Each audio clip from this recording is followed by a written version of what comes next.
एक कॉन्सेप्ट है एक्सीलरेटर्स का। एक्सीलरेटर्स क्या होते हैं? एक्सीलरेटर्स ये होते हैं कि आप टैब्ल्यू के अंदर ये काम कर सकते हैं कि आपको पूरा स्क्रैच से डैशबोर्ड बनाना पड़ता है कि नहीं? अब इसकी अगर आपके पास कैपेबिलिटी नहीं है और आप ये चाह रहे हैं कि यार मैं तो ऑलरेडी एक ऑरेकल का फाइनेंशियल मॉड्यूल इस्तेमाल कर रहा हूँ, आई एम श्योर कि पूरी दुनिया में लोग इस्तेमाल कर रहे होंगे और पूरी दुनिया में लोगों ने वेरियस डैशबोर्ड्स भी बनाए होंगे, तो मुझे री इन्वेंट द व्हील करने की क्या जरूरत है? मैं क्यों जाकर डेटाबेस में एक फील्ड को समझूं और फिर ड्रैग एंड ड्रॉप करूं और फिर बाद में मुझे बातें नहीं सुननी पड़ेगी तुमने गलत फील्ड ड्रॉप कर दी है, राइट? तो इससे बेहतर है कि किसी का बना हुआ डैशबोर्ड में लाऊं, अपने डेटा से प्लग करूं और वो डैशबोर्ड चलना शुरू है और मैं इस साल पब्लिश करके इस साल का बोनस अपने नाम पे करूं, है कि नहीं? सो इसका जो तरीकाकार होता है वो कॉन्सेप्ट कहलाता है एक्सीलरेटर्स, राइट? एक्सीलरेटर्स क्या करते हैं? आपके पास टैब्ल्यू की एक मार्केट प्लेस है, उस मार्केट प्लेस से आप डैशबोर्ड को डाउनलोड कर सकते हैं। Maybe that dashboard is monetized, तो आपको पे करके डाउनलोड करना पड़ेगा। Maybe that dashboard is free, तो you can download it for free. जब आप डाउनलोड कर लेते हो, उस एक्सीलरेटर को खोलते हो, तो फिर आपके पास क्या ऑप्शन आता है कि you can replace the fields into that accelerator, ठीक है? तो मैंने खुद ने एक्सीलरेटर बहुत पहले यूज किया था। आपको डेमोस्ट्रेट करने के लिए मैं अभी लाइव आपके सामने एक एक्सीलरेटर स्टार्ट करूंगा ताकि आपको एक समझ में आए कि वो क्या है, राइट? आप लोगों ने इसको कुछ नहीं करना, सिर्फ मैं आपको वन साइडेड एक डेमोस्ट्रेशन दे रहा हूँ।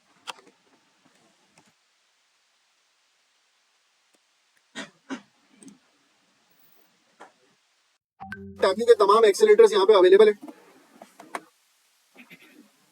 डिपार्टमेंट वाइज है, हर चीज वाइज डेटा मौजूद है। आप चाह रहे हो कि यार आपकी कंपनी में है और ज्यादातर फाइनेंशियल स्टेटमेंट्स का एक ही तरीके से डेटा होता है, बिकॉज फाइनेंस के लोग एक सर्टेन तरीके से डेटा रखते हैं, तो आपके लिए कोई मसला नहीं कि शायद वहां पे लिखा होगा जीएल फील्ड 1 और आपके पास लिखा होगा जीएल फील्ड 2। आपने ड्रॉप डाउन से चेंज करके करना है कि 1 जो है वो जीएल फील्ड 2 के बराबर है, दैट्स इट। आपका सारा डेटा प्लग एंड प्ले हो जाएगा और आपके लिए डैशबोर्ड चलता होगा। और आपका बॉस क्या सोचेगा कि तुम्हें तो टैबल्यू ऑलरेडी आता है, तो आपको उसको बताने की जरूरत नहीं कि मैंने एक्सीलरेटर यूज किया, ठीक है? वो तब पोल खुलेगी जब आपके सामने सर पे खड़ा होकर आपसे बनवाएगा। सो बहुत सारे एक्सीलरेटर्स आपके पास यहाँ पे मौजूद है। आप ये देख रहे हो कितनी सारी इंडस्ट्रीज है जिनके एक्सीलरेटर्स पहले से बने हुए। तो अच्छी बात क्या है कि आपको री इन्वेंट द व्हील करने की जरूरत ही नहीं। जब डैशबोर्ड बनाते हैं तो आपको सिर्फ डैशबोर्ड बनाने नहीं आना चाहिए, बल्कि आपको ये भी पता होना चाहिए कि डैशबोर्ड में देखना क्या है, what is the industry best practice, what KPIs I need to look into. तो ये सारी डोमेन नॉलेज अगर आपके पास नहीं है and you need a jump start, तो for that particular thing you have Tableau accelerators, right? तो मैं यहाँ से कुछ कोशिश करता हूँ कि एक कोई मार्केटिंग का या ऐसा कुछ उठा लेता हूँ, एक आरएफएम एनालिसिस में यहाँ पे डाउनलोड कर रहा हूँ।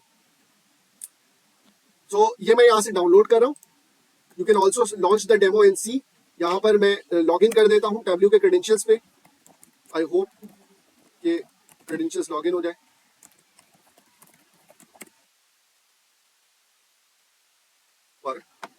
चलिए,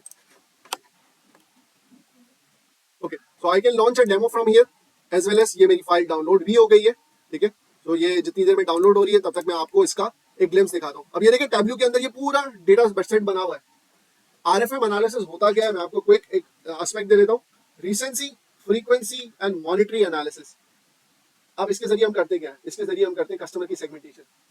भाई कोई कस्टमर है जो मुझसे रिसेंटली मुझसे एंगेज हुआ था और एक कस्टमर है जो बहुत पहले एंगेज हुआ था, तो क्या ये दोनों कस्टमर्स बराबर हैं या अलग अलग अपनी अहमियत रखते हैं? अलग अलग अपनी अहमियत रखते हैं, राइट? फ्रीक्वेंसी, एक कस्टमर मेरे से बहुत फ्रीक्वेंटली खरीदता है और एक बंदा मुझसे रेयर खरीदता है, तो क्या ये दोनों कस्टमर्स एक ही क्वाड्रेंट में आते हैं या अलग अलग आते हैं? मॉनिटरी एनालिसिस, एक बंदा मुझसे छोटे छोटे आइटम्स खरीदता है और एक बंदा मुझसे बड़े टिकट के आइटम्स खरीदता है, तो क्या ये दोनों एक पलड़े में आते हैं? नहीं आते। सो आपने देखा कि दो दो दो दो सेगमेंट है, टोटल कितने सेगमेंट हुए? 6। और 6 into 6 कितनी परमिटेशंस बनी, right? So there are so many customers various quadrants में कि यार ये फला ज्यादा पैसे देता है लेकिन फ्रीक्वेंसी कम है, लेकिन रिसेंटली खरीदा माल। तो आपके पास आरएफएम एनालिसिस में एक तरीके का आपके पास एक सेगमेंटेशन होती है जिसके अंदर आप कस्टमर्स को क्लासिफाई कर सकते हो। और इससे हम करते क्या है? मैंने आपसे कहा है कि कोई भी एनालिसिस महज एनालिसिस है और उसका कोई बिजनेस आउटकम नहीं है, तो उसका फायदा।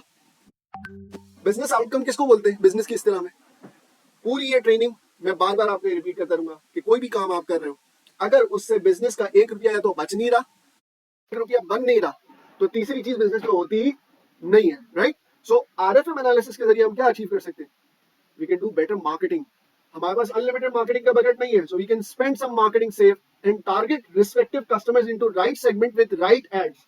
वो बंदा जिसने काफी अरसे से नहीं खरीदा है, I should show them an ad कि आइए आज ही अपनी सिम एक्टिवेट कराइए, यूफोन की आती है ना, so that's a part of an RFM, right? अगर फॉर एग्जांपल आप छोटे छोटे पैकेजेस लेते हैं तो आपको दिखाएगा यूफोन के यार अगर आप 50 रुपए और दे दो तो आप सुपर कार्ड गोल्ड ले सकते हो, है कि नहीं? ऐसा होता है कि नहीं होता? That's the part how you can increase the monetary value, frequency. अगर फॉर एग्जाम्पल अगर आपने हमारी इन्वेस्टमेंट फंड के अंदर आपने सेव किया, अगले महीने भी सेव किया, उसके अगले महीने आ रहा है कि keep going, you have got a streak, frequency. Duolingo किसी ने यूज किया? डुओलिंगो क्या कहता है? रोज यूज करते जाओ, रोज करते जाओ, आपकी स्ट्रीक बन रही होती है। So that's the part where it gamifies how you can increase the usage of app. Frequency कैसे बढ़ेगी? अब क्लिक किया, अब या तो कॉस्ट बचा लो या तो रेवेन्यू जनरेट कर लो। जो मॉनिटरी अगर मैं किसी को ऊपर ले जाता हूँ तो उससे मुझे क्या होगा? किसी को मैं मॉनिटरी क्वाड्रेंट में ऊपर लेके आता हूँ तो क्या होगा? उससे रेवेन्यू बढ़ेगा। किसी को अगर फॉर एग्जांपल किसी की मैं फ्रीक्वेंसी ऑफ परचेजेस बढ़ा देता हूँ तो क्या होगा? रेवेन्यू बढ़ेगा। मैं मार्केटिंग स्पेंड कर रहा था और मैंने आरएफएल एनालिसिस करने के बाद स्पेसिफिक लोगों को स्पेसिफिक बजट के ऊपर खर्च करके ऐड दिखाया, सबको एक जैसा ऐड नहीं दिखाया। इसके जरिए मैंने क्या किया? कॉस्ट कटिंग करी। मैंने कहा ना, दो ही चीजें हो सकती है, या तो रेवेन्यू बना रहे हो या तो कॉस्ट कम कर रहे हो। तो ये चीज सेंट्रल है।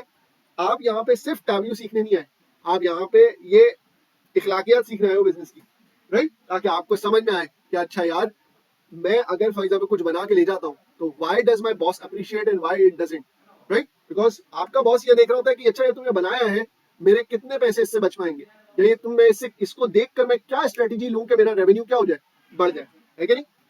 सो तब तक स्टोरी टेलिंग के दरमियान डाउनलोड भी हो गया है, हम इसको ओपन कर लेते हैं। तो आपको आरएफएम एनालिसिस तो क्लियर है ना?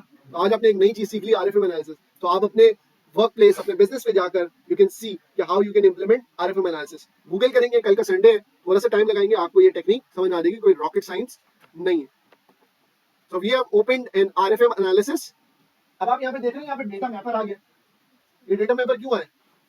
वो ये कह रहा है कि ये तो डेटा एक डमी डेटा सेट के ऊपर बनाकर आपको क्रिएट करके दे दिया गया है। What you need to do is to provide it field by field, and what it can do कि आपके डेटा के ऊपर आपको एनालिसिस बनाकर दिखा देगा। तो आपको कोई कैलकुलेटेड फील्ड नहीं बनानी पड़ी, आपको डैशबोर्ड नहीं बनाना पड़ा, आपको कोई भी चीज नहीं करनी पड़ी। सो इजंट दिस गुड, राइट? अब हम इसको स्टार्ट करते हैं, गेट स्टार्टेड। यहाँ पर ये कह रहा है कस्टमर का मुझे डेटा दीजिए, उसकी ऑर्डर डेट बताइए और उसकी सेल्स अमाउंट बताइए। तो क्योंकि मेरे पास सुपर स्टोर सेल्स का डेटा मौजूद है, I would be using the same and providing it the facilities. Connect to data देख रहे हैं? यहाँ पर मैं एक्सेल को कनेक्ट करता हूँ और टैब्ल्यू पे जाता हूँ, class labs. I am using the same data set that I provided you, sample super store, and this is the first time हम एक्सेलरेटर इस बैच के अंदर आपको सिखा रहे हैं, राइट? अब आप ये नोटिस करें, डेटा कनेक्ट हो गया, डेटा आपका कनेक्ट होकर आ गया। यहाँ पर ऑर्डर्स को ड्रैग कर लें। अब ये मैंने ड्रैग कर लिया, इससे क्या हुआ? जैसे टैब्ल्यू प्रेप के अंदर आपके पास डेटा आ रहा था, अच्छा टैब्ल्यू प्रेप की यूआई डिफरेंट थी, यहाँ की थोड़ी सी डिफरेंट है, राइट? क्योंकि वहां पे डेटा प्रिपरेशन का पर्सपेक्टिव था, तो वो आपको डेटा एट अ ग्लैंस दिखा रहा था, क्वालिटी पर्सपेक्टिव दिखा रहा था, नल वैल्यूज इतनी है। लेकिन obviously we are not here to prepare data, but rather use data to build visualizations. तो इसलिए हमारे पास यहाँ पे सिर्फ डेटा प्रीव्यू आ रहा है, हमारे पास कोई डेटा क्वालिटी प्रीव्यू नहीं आ रहा, राइट? अब ये कह रहा है कि फील्ड टू फील्ड आप मुझे बताइए कि मैं किसको कैसे यूज कर सकता हूँ। तो मैं यहाँ पर थोड़ा सा मैग्नीफायर यूज करता हूं ताकि आपको नजर आए, राइट? नजर आ रही स्क्रीन? यहां पर कस्टमर की फील्ड के लिए मैंने क्या किया? कस्टमर आईडी कर दिया। मैंने ऑर्डर डेट के लिए यहां पर क्या कर दिया? Order date. अब ये कह रहा है इनकरेक्ट डेटा टाइप, यानी कि ये जो डेट आ रही है ये कह रहा है incorrect date and time field. What I need to do is cancel it, बल्कि क्लोज इट, और अब मैं यहां से करता हूं ऑर्डर डेट, इसको चेंज करता हूं और क्या करता हूं? Date and, right? Now I can again open this data mapper, open data mapper, वापस से खुल गया, रीस्टोर सेशन, यानी कि वहीं से कंटिन्यू करूं। तो आप ये नोटिस करें कि ऑर्डर डेट मैप हो गई है और सेल्स अमाउंट में मैंने सेल्स को सिलेक्ट कर लिया। Everything is green. Replace the data, yes, okay. अब ये क्या करेगा? डेटा को उसने बैक एंड पे क्या किया है? रिप्लेस कर दिया। यहां तक सबको क्लियर है? अब accelerator is replaced and now using your data, check the dashboards to make sure that the data was mapped as expected, right? close the data mapper, okay। अब ये डैशबोर्ड्स मेरे पास बने हुए, मैं इसमें से किसी में भी जाऊं तो इनका जो डेटा है वो सारा पॉपुलेट हो गया मेरे अपने डेटा से। Previously it was a dummy data, right now it's populated with my own data. ये देख रहे हो, पूरी रिपोर्ट्स बनी हुई आ गई।